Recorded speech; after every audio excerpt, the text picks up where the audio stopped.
Ukrainian forces semi-encircle Bakhmut. Russian troops have to switch to defense.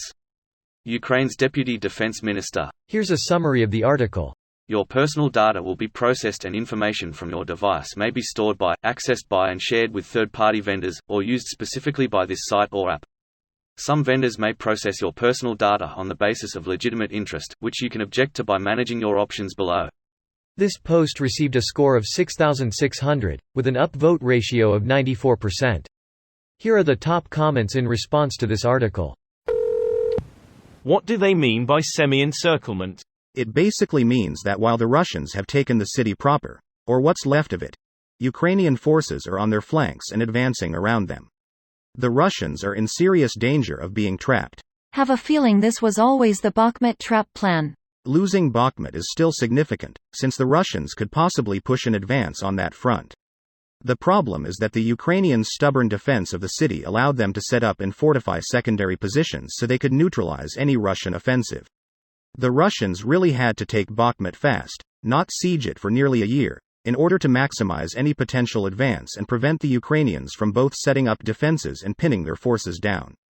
The danger for the Ukrainians is possibly delaying their counter-offensive to contain the Russians. The area to the west of Bakhmut is flat followed by hills. Even if the Ukrainians didn't have time to dig in, the Russians would still have a very hard time advancing. And it's not as if they can use Bakhmut as a new logistical hub. Most of the buildings have been demolished and the area is in pre-sighted artillery range. Russians wanting to squat on the ruins in order to maintain their ownership will have to do so being constantly harassed by probing attacks and under threat of eventual encirclement. Plus, who knows how many more buildings have been rigged with explosives? The Russians will avoid entering buildings, that is, until it starts raining with artillery. What buildings? This is Deep State Map, one of the most famous and reliable pro-Ukrainian sources. It shows Bakhmut isn't close to being semi-encircled. No pro-Ukrainian sources are showing this claim of Bakhmut is being semi-encircled by Ukrainians. So therefore I can conclude that this headline and this claim are misleading. It doesn't mean that Ukraine doesn't have plans to encircle the city in the future. However, at this stage Bakhmut is nowhere close to being semi-encircled or encircled by Ukrainians. Yep, and the publication does this B-sort if thing frequently. Probably should be taken with a grain of salt when Pravda is the agency.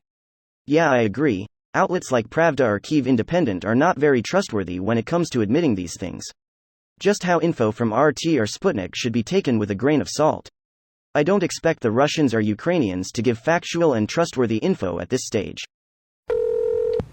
I half wonder how much of the current strategy in Bakhmut is just so Wagner can claim a victory, technically took the objective, and ask, push, force for money and ammunition, and not anything to do with the war on a more global scale, and our guys in Bakhmut.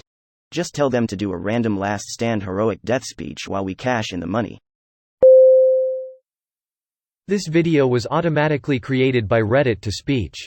The article and comments in this video were selected from Reddit according to their upvotes, and any paraphrasing was performed by smmry.com, without any human intervention.